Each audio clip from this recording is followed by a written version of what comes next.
아시는 분들 같이 찬양해 주시면 감사하겠습니다.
우리 예찬군은 굉장히 이렇게 실력이 은혜롭고 좋아요. 뭐 한 곡 더 합니까? 미국의 줄리어드하고 버클리 음대가 최고로 유명한 대학 아닙니까? 음악 대학으로는. 근데 버클리에 이제 재학 중이고 이제 잠깐 한국에 들어와서 또 요즘 요리를 하고 있어요. 식당에서 일하는 버클리 음대 출신 학생입니다. 우리 교회의 학생들이나 좀 이렇게 기회가 될 때 배우면 좋겠어요. 이렇게 쌍각에게 최고의 선생님 만나서 배우면 좋겠습니다. 오늘 추수감사절 맞이해서 우리 모든 성도님들의 가정에 하나님의 은혜와 평화가 넘치시기를 축복합니다. 우리 어린이들은 이 말씀을 잘 할 텐데 한번 해볼까? 우리 어린이들이 다 함께 오늘 본문 말씀 데살로니가전서 5장 16절에서 18절 말씀 다 같이 한번 항상 기뻐하라 이렇게 좀 띄워주시고 말씀 띄워주시고 우리 어린이들이 다시 한번 해볼까요? 잘할 수 있어요? 네. 우리 주일학교에서 얼마나 잘 배웠나 보자. 자, 시작하면 이제 하는 거예요. 항상 기뻐하라. 외워요? 시작. 항상 기뻐하라. 쉬지 말고 기도하라. 범사에 감사하라. 이것이 그리스도 예수 안에서 너희를 향하신 하나님의 뜻이니라. 우와. 야, 우리 주일학교 얼마나 잘하면 아이고 정확하게 뒤에까지 다 암송을 다 했어요. 너무 감사해요. 오늘 말씀에 하나님의 뜻이니라 그랬는데 그 하나님의 뜻이니란 말은 하나님의 소원이니라 이렇게 바꿀 수도 있어요. 하나님은 우리가 기뻐하고 감사하고 그렇게 살기를 소원하세요. 여러분들 행복하세요? 여러분 기쁘세요? 아멘입니다. 돈이 많으면 행복할까요? 기쁠까요? 항상? 키가 크면 항상 기쁘고 좋을까요? 유명하면 항상 기쁘고 좋을까요? 아유, 애들은 너무 잘하네. 똑똑하면 항상 기쁘고 좋을까요? 아이고, 우리 4살짜리도 5살짜리도 그건 안 해. 아유, 훌륭해요. 자, 그러면 어떤 사람이 행복한 사람일까? 어떻게 하면 행복할 수 있을까요? 행복한지, 내가 행복한지 아닌지를 잘 알 수 있는 방법이 있대요. 뭐라고요? 재밌는 엄마를 만나야 된대요. 와, 진짜 아이들의 대답은 진짜 기가 막히게 이게 진실입니다. 재밌는 아빠는 안 되나? 재밌는 할아버지, 재밌는 누나, 누군가 하나 있으면 이렇게 될 것 같아요. 우리가 진짜 행복한지 안 행복한지를 어떻게 알 수 있을까? 3가지 검사해 볼 수 있는 방법이 있어요. 행복한 사람은 3가지를 잘한대요. 나는 감사해요 라는 말을 잘하고요. 미안해요 이 말도 잘하고요. 그리고 사랑해요, 사랑해 이 3가지 말을 잘하는 사람은 분명히 행복한 사람이래요. 하나님은요 우리에게 감사하는 마음을 주셨는데 감사에도 바다처럼 깊은 감사가 있고요, 넓은 감사가 있어요. 근데 깊은 감사는 어떤 사람이 깊은 감사의 사람인가를 알 수 있냐면 인품이 훌륭한 사람, 마음과 성품이 훌륭한 사람은 깊은 감사의 사람이라고 할 수 있어요. 그러면 넓은 감사의 사람은 어떤 사람이 넓은 감사인 사람일까요? 행복한 사람이에요. 행복한 사람은 감사의 넓이가 넓기 때문에 행복한 거예요. 오늘 성경 말씀에 범사에 감사하라. 우리 어린이들이 우리 처음으로 어른들과 예배 드리는데 저렇게 예배를 잘 드리네. 누가 예배 잘 드리나 보고 또 하나님이 상 주시고 선생님도 오늘 상을 줘야 되겠다. 자, 근데 오늘 성경 말씀에 범사에 감사라 그랬는데 범사에 감사란 말이 뭐죠? 우와, 소원이가 또 손을 번쩍 들었어요. 뭐지요? 와, 모든 것에 감사하라. 박수 한번 쳐주세요. 야, 우리 주일학교 목사님, 교사 선생님들이 너무 잘 가르쳤다. 진짜 훌륭하다. 자, 그런데 그 말을 2가지로 풀어서 쓰면 뭐냐면 어떤 형편에서든지 무슨 일이 일어나도 이게 원래 그리스어로 되어 있는데 그리스어에서는 엔판티라는 말이에요. 엔판티? 그게 뭐지? 웬 팬티? 엔판티. 자, 근데 그게 어떤 일이 일어나도 무슨 일이 생겨도 어떤 형편이 생겨든지 우리 소은이가 얘기한 대로 모든 것에 정확하게 얘기했어요. 모든 것에 감사하라고 그랬어요. 그런데 사람이 그럴 수 있을까요? 만약에 제가 오늘 친구가 병에 걸려서 내일 암에 걸려서 죽을 수밖에 없어요. 죽을 수밖에 없는 어떤 병에 걸렸어요. 그러면 감사할 수 있을까요? 아이고, 우리 애들은 똑똑해. 그럼 없죠. 근데 어떻게 하나님이 하라고 하죠? 그걸 할 수도 없는 걸. 사람은 안 돼요. 근데 어떤 사람은 할 수 있죠? 그래요. 예수님을 믿고 우리 마음에 하나님이 감사와 사랑을 하나님이 이렇게 넣어주시면 그 하나님의 은혜로 할 수 있어요. 하나님이 할 수 있다고 하셨어요. 왜냐하면요, 예수님은 우리를 위해 목숨도 내놓으셨거든요. 예수님은요, 오늘도 우리와 우리 마음속에 함께 계신다고 했거든요. 예수님이 계시셔서 할 수 있게 하신다 하셨거든요. 예수님은요, 천국을, 하나님 나라를 준비해 놓고 우리와 함께 기다리고 계신다고 했거든요. 죽어도 천국 가거든요. 그러니까 우리는 감사할 수 있어요. 일본에요, 정말 그런지 안 건지 한번 볼게요. 일본의 미즈노 겐조라는 이 눈깜빡이 시인이 있어요. 눈깜빡이 시인. 왜 눈깜빡이 시인이라고 했을까? 이 사람은요, 초등학교 4학년 때 갑자기 병에 걸려가지고 온몸이 마비됐어요. 온몸이 마비가 돼가지고 오직 할 수 있는 것은 음식 삼키는 일하고 말도 못하고 눈만 깜빡이는 일을 할 수 있었어요. 누워있고 눈만 깜빡이고 아무것도 할 수가 없었어요. 그래서 사람들은 이분이 나중에 시인이 됐는데 눈 깜빡이 시인이라고 했어요. 어떻게 눈 깜빡이면서 시를 쓸 수 있을까? 눈만 깜빡이는데. 그거야 설명해 줄게요. 온몸이 마비되고 눈만 깜빡이니까 예 아니오만 엄마가 모르면 그래 그러면 그래면 깜빡하고 아니면 가만히 있으면 아 그래라는 거구나. 오줌 마려워? 그러면 깜빡깜빡하면 화장실 데려가고 만약에 아니야? 그러면 가만히 있고 이렇게 해서 의사소통을 딱 한 가지만 하는 거예요. 눈 깜빡이는 걸로만 표현할 수 있는 거예요. 얼마나 절망스러워요. 엄마도 너무너무 마음이 아팠어요. 슬펐어요. 살 수가 없었어요. 엄마도 아들도 살 수가 없었어요. 맨날 차라리 죽을 수만 있다면.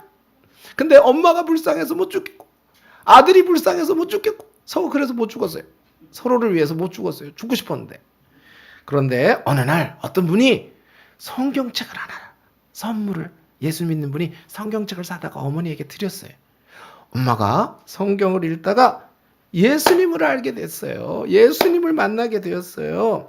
예수님이 우리 죄를 위해서 십자가에 죽으심으로 자기의 온 생명과 몸도 주셨고 예수님이 오늘도 우리 마음과 영혼 속에 함께 계신다는 걸 알게 됐고 죽은 후에 천국에 간다는 것도 알게 되었어요. 너무 그런데 그걸 알게 됐는데 너무 신기한 건 뭐냐면 진짜로 마음이 행복한 거예요. 진짜로 마음이 기쁜 거예요.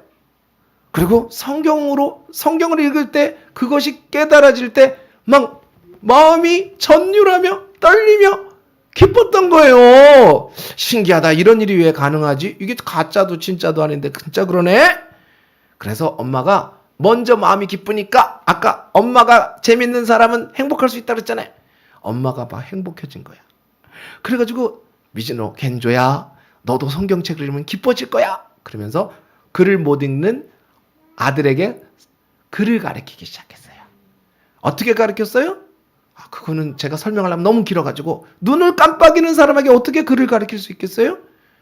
그리고 글을 어떻게 미즈노 겐조가 뭐라고 글을 나중에 시를 쓴 걸 제가 몇 개 보여줄 거거든요. 그런데 어떻게 시를 쓰지? 눈 깜빡이로 어떻게 시를 쓰지? 그건 한번 인터넷 유튜브에서 찾아보세요.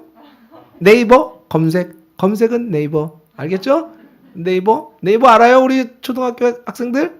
와 근데 네이버를 다 알아? 네이버를 카카오톡도 알아요? 알아요. 자 그래가지고 거기서 찾아보면 어떻게 그렇게 했는지를 알 수가 있어. 자 그런데 신기했어요. 성경을 읽다가 예수님 만나고 진리를 깨달았어요. 근데 마음이 엄마하고 똑같이 기뻐지는 거야. 이상하게 기쁨의 눈물이 흐르는 거야. 마음이 평안한 거야. 모든 게 막 감사한 거야. 이게 뭔 일이지? 이런 일이 진짜로 일어나네? 그래가지고 미즈노 겐조가요. 제일 크게 성경 읽다가 은혜 받은 것이 있는데 그 제목으로 책을 냈어요. 첫 번째가 은혜가 내게 조카도다라는 책을 첫 번째 시리즈를 냈어요. 해보세요. 은혜가 내게 조카도다.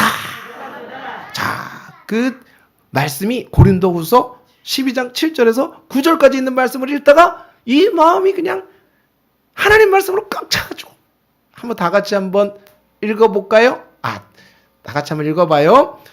여러 계시를 받은 것이 지극히 크므로 너무 자만하지 않게 하시려고 내 육체에 가시 곧 사단의 자살을 주셨으니 이는 나를 쳐서 너무 자만하지 않게 하려 하심이라.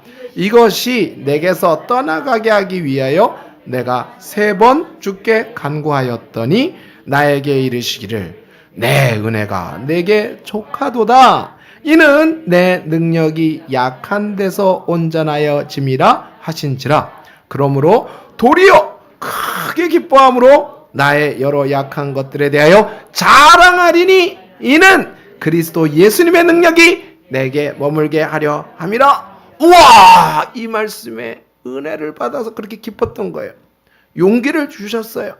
글을 배우고 싶어졌어요. 나도 하나님의 사랑을 좀 표현하고 싶어. 그래가지고 글을 배워서 시를 썼어요. 이게 놀라웠게 NHK, 일본의 MBC, 일본의 KBS 같은 최고 방송국에서 미즈노 겐조를 찾아와서 다큐멘터리를 한번 당신은 어떻게 그럴 수 있지? 그러고서 다큐멘터리를 찍었어요. 그게 방영되면서 전 세계가 미즈노 겐즈를 알게 됐어요. 전 세계가 미즈노 겐즈의 책을 자기 나라 말로 번역하고 우리도 좀 사봐야 되겠어요? 감사는 나의 밥, 내 은혜가 내게 좋겠다. 그래가지고 이 미즈노 겐즈가 눈만 깜빡깜빡깜빡, 아까 그 그림 보면은 엄마하고 대화하려면 책상에 고개를 이렇게 하고 이렇게 할 수밖에 없는, 아까 그 사진 봤죠? 몸은 이렇게 누워져도 이렇게 하면서 대화를 했어요. 그런 사람이 전 세계 사람을 위로하는 사람이 됐어요. 와, 너무 신기하죠? 그런데 이 미즈노 겐조가 쓴 시도 봐야 되겠죠? 네. 세 개만 보겠어요. 많지만 첫 번째, 가을이라는 시가 있었어요. 가을, 지금 가을이다. 이 앞에 구봉산 창문을 통해 딱 보면 단풍이 기가 막히게 어우러져 있어요. 지금 이따 끝나면 우리 데크에 가가지고 다 보세요. 네. 하나님 찬양하세요. 가을이라는 시를 한번 읽어보겠어요. 사과가 익어가는 가을에 몸이 불편해졌고 코스모스가 필 즈음 처음 예수님 이야기를 들었고 성경을 읽었으며 귀뚜라미가 우는 밤 구원의 기쁨으로 잠을 이루지 못했다.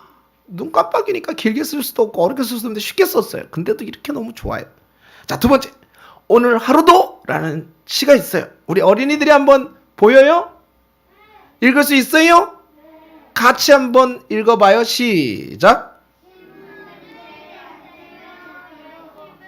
느끼고 냉수의 시원함에 여름을 느끼고.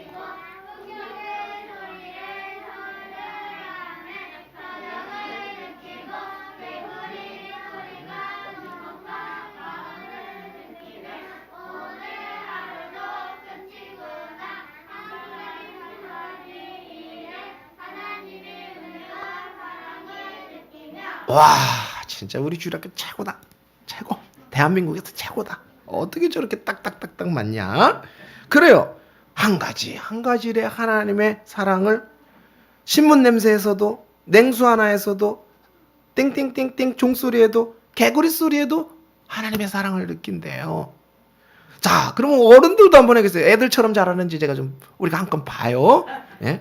애들처럼 잘하는지, 어른이 잘하시는지. 자, 그렇지는 않아라는 또 시가 있어요. 우리 어른들이 다 같이 한번 해볼까요? 어른들 다 같이 시작.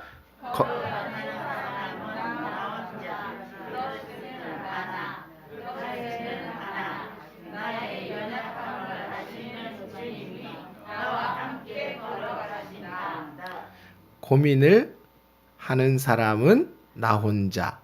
그렇지는 않아. 나의 연약함을 아시는 주님이 나와 함께 고뇌하신다. 다 같이 어린이 우리 모두 다 같이 해봐요. 세 번째 여는 시작. 기도 드리는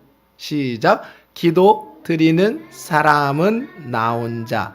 그렇지는 않아. 나의 소원을 아시는 주님이 나와 함께 기도하신다. 아멘. 와, 그래가지고 미즈노 겐조의 가장 유명한 말, 전 세계적으로 유명한 말, 오늘 우리 마음에 꽉 새게 될 말, 감사는 나의 밥. 해볼까요? 시작. 감사는 나의 밥. 그래요. 예수님이 함께 하시면 밥처럼 감사할 수 있대요. 자, 한 사람만 더 소개해 볼까요? 진짜 그런지 한 사람은 충분하지 않으니까. 자, 하나님 한 분으로 충분한 삶이라는 책에 나오는 이야기예요. 헬렌이라는 73세의 할머니 이야기예요. 헬렌 할머니는요, 러시아에서 태어났어요. 공산당이요, 헬렌의 아버지와 가족들을 다 죽이려고 했어요. 그래서 헬렌은 혼자 5명의 친구들과 마을 친구들과 함께 탈출을 했어요. 독일로 탈출하려고 노력을 했어요. 추운 겨울에 눈이 쌓이고 산을 곳곳이 넘어가다가 얼고 배고프고 철조망을 넘느라고 뒤엉킨 철조망에 몸도 찢어지고 옷도 찢어지고 마음도 찢어졌어요. 먹을 것이 없었어요. 그 중에 5명의 친구 중에 2명의 친구가 얼어서 배고파서 죽었어요. 그런데 나중에 알고 보니까 그렇게 해서 독일로 탈출했는데 헬렌의 부모님은 잡혀가서 가족들은 다 잡혀가서 공산당에 의해서 죽었어요. 헬렌은요 살아서 독일에 도착했지만은 오래전 이야기예요. 난민, 우리 아프가니스탄 난민, 미얀마 난민, 지금 난민이 너무너무 유럽도 심각해요. 그런 난민들이 그런 신세였기 때문에 고생하고 짐승처럼 살았어요. 폭력 쓰고 사람들이 괴롭히고 무시하고 그랬어요. 천대를 받았어요. 그런데 그런 환경 속에서 다행히 예수님을 알게 되었어요. 어떻게 예수님을 알게 되었어요? 헬렌은 기도했어요. 하나님 나 도와주세요. 하나님 도와주세요. 기적적으로요 캐나다로 가게 됐어요. 캐나다에 자기 사촌이 살고 있었는데 어떻게 연결이 돼가지고 가게 됐어요. 거기서 아주 가난하고 가난한 남편을 만났어요. 결혼을 했어요. 그래도 그때부터 행복했어요. 교회도 갈 수 있고 가난했지만. 그런데 남편이 같이 살다가 세상을 떠났어요. 근데 이 두 사람은 헬렌 할머니와 남편은 그렇게 어렵고 가난했는데도 고아들을 입양해서 두세 명을 키웠어요. 고아들까지 자기 아이들 키웠어요. 내가 어려워봤으니까 어려운 아이를 꼭 키우고 싶었어요. 그래서 남편이 떠난 다음엔 노인이 되어서 나라에서 주는 보조금 갖고 할머니 할아버지를 조금씩 살려고 하는 돈 갖고 그렇게 살았어요. 그런데 어느 날 이 할머니는 신기했어요. 이렇게 살고 있는데도 이분은 항상 교회 나가면서 그 시골 마을에 나갔지만 거기서 늘 두 가지를 입에 달고 살았어요. 이분에게는 늘 두 가지 단어가 있었어요. 그게 오늘 설교 제목이에요. 한번 해볼까요? 감사합니다. 충분합니다. 충분합니다. 그러면 재미가 없잖아요. 충분합니다. 시작. 충분합니다. 예, 이 두 마디를 달고 살았어요. 어떻게 그럴 수 있었을까? 어떻게 그렇게 힘들게 가족도 주고 어렵고 짐승처럼 살고 가난하게 살았는데 우리 같으면 세상을 원망하면서 살지. 나는 왜 이런 운명이냐? 이러면서. 근데 안 그랬단 말이에요. 이 할머니는 73세가 되기 때까지. 어느 날 교회에서 기도를 했어요. 이분이 어떻게 해서 그럴 수 있었을까? 목사님이 기도해라 하다가 말씀하셨어요. 혹시 오늘 하나님께 감사드리고 싶은 분이 혹시 계세요? 할머니가요 조용히 일어나셨어요. 목사님, 저 하나님을 찬양할 일이 있어요. 헬렌 할머니, 우리에게 말해주세요. 우리에게 말해주세요. 목사님이 알잖아요. 헬렌 할머니가 얼마나 좋은지. 그래서 목사님, 며칠 전에요 날씨가 오늘처럼 기가 막히게 좋은 날이 있어서 제가 조그만 고물 차지만 깨끗이 세차를 하고 있었어요. 세차를 하고 있는데 갑자기 머리에 번쩍하고 생각나는 게 있었는데 그게 뭐냐면 아이고 자동차 보험이 만기일이 끝났네. 다시 들어야 되는데 내가 못했네. 와 3일이나 지났네. 깜짝 놀랐어요. 그러다가 만약에 잡히면 캐나다에서는 보험 안 들고 다니다가 잡히면 벌금이 40만 원이래요. 그래가지고 보험을 팍 전화를 해서 빨빨빨 들고 나서 너무 기분 좋아가지고 친구한테 얘기했어요. 친구 할머니한테. 친구야, 내가 보험료 빨리 해가지고 손해 안 봤어? 그랬더니 친구가 이렇게 얘기했어요. 아이고, 나도 운전하다가 보험을 놓쳐서 벌금 걸려가지고 40만 원이나 냈어. 너는 운이 참 좋네. 헬렌 참 운이 좋아. 그랬어요. 그랬더니 목사님이 생각했어요. 야, 벌금 안 내게 돼서 하나님께 감사하는 것이었구나. 그런데요, 헬렌 할머니가 말을 계속 이어서 하시는 거예요. 우리 어린이들 뭐라고 했을까요? 이거 벌금 안 내서 좋은 것뿐만 아니라 뭐라고 했을까요? 할머니가 그랬어요. 하나님이요, 오늘 저한테 40만 원을 주신 거예요. 그래서 하나님 너무 감사해요. 이 40만 원을 주셨는데 이걸 어디다 써야지요? 라고 기도를 했대요. 현금. 와! 현금이냐? 헌금이냐? 헌금. 현금을 헌금하는 거지요? 요즘은 온라인으로도 해요. 자, 그런데 너무너무 기가 막히네. 우리 아이들이 성령 충만하고 지혜 충만이네. 진짜예요. 어려운 사람을, 너처럼 어렵게 사는 사람을 돕는데 사용해 주세요라고 써서 교회에 헌금을 해. 그러면 목사님이나 교회에서 어려운 분을 돕으실 거야. 우리 교회 다음 주에 난민 선교하는 선교사님을 돕고 있는데 그분이 우리가 지난번에 헌금한 걸 어려운 분들을 돕고 와가지고 코로나인데 막 14일 가는데 14일 오는데 14일 이걸 격리를 해가면서 그분들을 도운 걸 다음 주에 보고하러 우리와 함께 간증하고 나눌 거예요. 우리 너무너무 좋아. 근데 그런 마음을 하라고 그래서 그래서 지금 제가 이 헌금을 하나님께 드리고 싶어요. 이 돈을 아름답게 벌금이 아니라 아름답게 쓰신 하나님을 찬양합니다. 그랬단 말이에요. 아멘이죠? 참 할렐루야 할머니 멋있죠? 그런데 또 한 가지 더 해야 되겠어. 한 가지가 너무 짧아. 그래서 이런 이야기 있어요. 교회에 너무너무나 중요한 일이 있었어요. 그래서 교인들이 다 같이 이 결정을 하는 공동의회라는 게 있어요. 중요한 일을 결정하는. 왜 했냐면 이 교회가 시골 교회니까 가난해서 돈이 없어서 중고등부 전도사님을 못 모시겠는 거예요. 목사님 생활비밖에 못 드리겠는 거예요.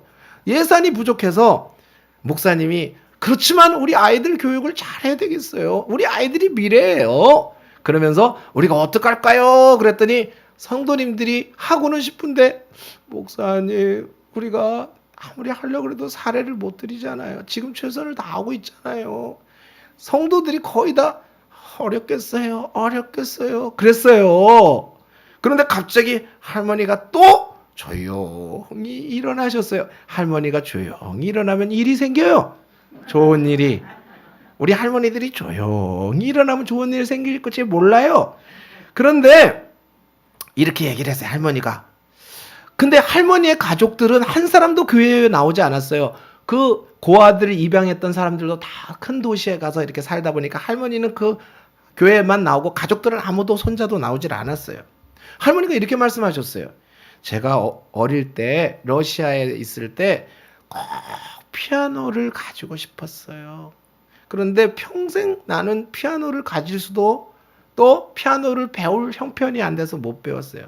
그런데요, 지난달부터 제가 돈이 조금 생겨서 매달 8만 원씩을 내고 피아노를 73세에 배우겠다고 학원 등록을 했어요. 그러더래요. 학원에 등록을 했대요. 할머니가 73세에 피아노 배운다고. 야, 이 할머니 대단해요, 안 해요? 은유라, 멋있어요, 안 멋있어요? 우리 유초등부 학생들 대답해. 멋있어요, 안 멋있어요? 우리 유초등부 애들은 진실만 얘기해. 멋져. 멋있잖아요. 그런데 할머니가 말을 잇지 못하시는 거예요.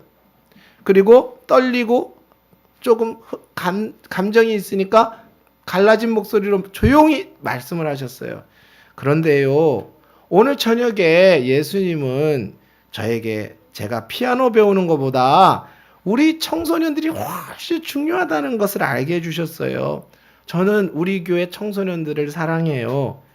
얘들이 예수님에 대해서 더 잘 배울 수 있고 더 잘할 수 있도록 전도사님 꼭 모시고 싶어요. 제가 매달 피아노 배우기라는 이 돈을 우리 전도사님 모시는데 헌금할게요. 제가 매달 드릴게요 하고 헌금을 하셨어요. 그 자리에서. 교인들이요, 이 이야기를 듣고 다 가슴이 따뜻해졌어요. 감동을 받았어요. 그리고 한 사람도 빠짐없이 만장일치로 전도사님을 모시기로 했답니다. 아멘이지요? 아멘이다, 진짜. 그래서 하나님 앞에 이렇게 감사합니다, 충분합니다 두 마디로 날마다 감사를 밥처럼 여기는 이분을 통해서 하나님은 날마다 작은 기적을 우리에게 주시는 줄 믿습니다. 사람들은 진정한 감사와 행복이 뭔지를 알게 되었죠. 우리들도 오늘 하나님 말씀처럼 예수님 안에서 작은 일을 기뻐하고 작은 일에 감사하면서 어떤 상황에도 소원이가 말한 것처럼 모든 일에, 다 같이 해봅시다. 모든 일에 엠판티, 웬팬티, 자, 엠판티. 모든 일에, 어떤 상황에도 어떤 일이 일어나도 감사하는 예수님의 사람이 되시기를 축복합니다. 네, 우리 찬송하기도 해요.